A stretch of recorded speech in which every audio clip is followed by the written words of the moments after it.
Et à noter cette information, les gardiens de la Révolution affirment avoir pris pour cible l'aéroport Ben Gourion en Israël. Les Libanais vivent eux aussi sous les bombes depuis 4 jours. Des bombes israéliennes. Elles ont fait 6 morts aujourd'hui dans le sud du pays, dans la région de Nabatillé, et 2 dans l'est. On rejoint notre correspondant à Beyrouth, Serge Berbery. Bonjour Serge. L'armée israélienne a renouvelé son ordre d'évacuation dans plusieurs zones du sud Liban.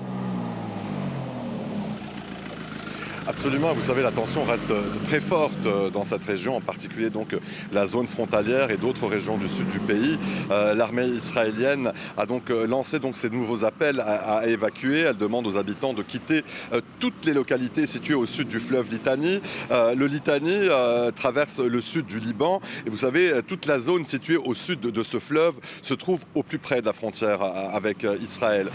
Et aussi parmi les zones concernées par ces ordres d'évacuation, la grande ville de Tyr. Tyr, c'est une ville côtière importante qui compte des dizaines de milliers d'habitants. Eh bien, demander l'évacuation complète d'une ville comme Tyr, c'est vous montrer l'ampleur de cet ordre donné par l'armée israélienne. Au total, donc, la zone concernée par ces ordres d'évacuation, eh bien, représente à peu près 8% du territoire libanais. Dans la foulée de ces appels donc, à évacuer, vous savez, plusieurs frappes aériennes ont été menées dans la région.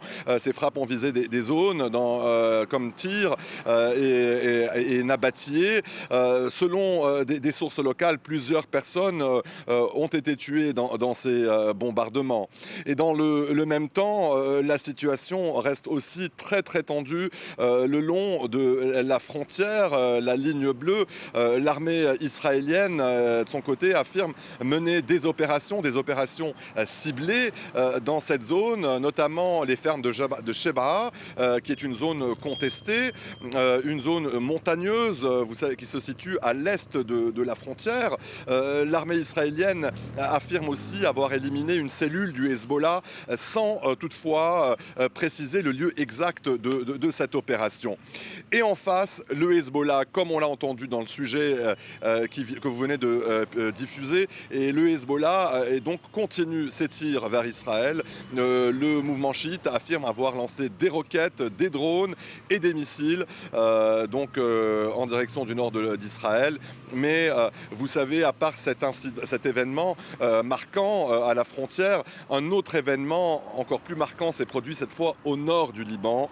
Dans la nuit, une frappe israélienne a visé un camp de réfugiés palestiniens. C'est non loin de Tripoli, la grande ville du nord du Liban. Cette frappe, elle, a tué un responsable du Hamas et son épouse. Et c'est la première fois depuis le début de cette escalade qu'une cible est frappée dans cette région du pays, donc le nord du Liban. Enfin, il faut le rappeler aussi, les bombardements ont visé la banlieue sud de Beyrouth hier, pendant la nuit. C'est le principal bastion du Hezbollah près de la capitale libanaise. Le chef du Hezbollah, Naïm Qassem, l'a redit hier soir et il a assuré que son mouvement poursuivrait le combat contre Israël. Serge, le gouvernement libanais tente aussi de gérer cette crise sur les plans politiques et humanitaires. Absolument, et le Conseil des ministres est réuni aujourd'hui au Grand Sérail. C'est à Beyrouth, le siège du gouvernement, une réunion dans un contexte extrêmement tendu, vous l'imaginez. Il examine donc aujourd'hui la situation à plusieurs niveaux, notamment sur le plan sécuritaire. Vous savez, les autorités suivent de près l'application de la décision prise par le gouvernement d'interdire toute activité militaire du Hezbollah en dehors du cadre de l'État. L'armée libanaise a d'ailleurs renforcé ces dernières heures ses contrôles sur les axes routiers menant vers le sud du Liban. Plusieurs rampes de lancement de roquettes ont été saisies et aussi plusieurs personnes ont été arrêtées. Mais la réunion aussi de ce Conseil des ministres porte sur la dimension humanitaire. Vous savez, c'est très important. Selon les autorités, plus de 83 000 habitants ont déjà fui leur région. La plupart viennent du sud du Liban. Ils se déplacent vers des zones jugées plus sûres, notamment vers Beyrouth et au-delà de Beyrouth. Les autorités donc cherchent dans ce contexte à organiser ces déplacements et aussi organiser les accueils dans les centres de déplacés, dans les écoles, les bâtiments publics.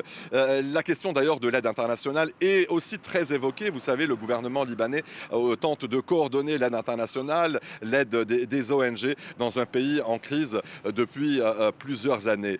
Car vous savez, si les combats se poursuivent, tout le monde ici au Liban redoute une crise humanitaire plus large, une crise donc plus large dans les prochains jours. Merci beaucoup Serge Berbery pour toutes ces précisions.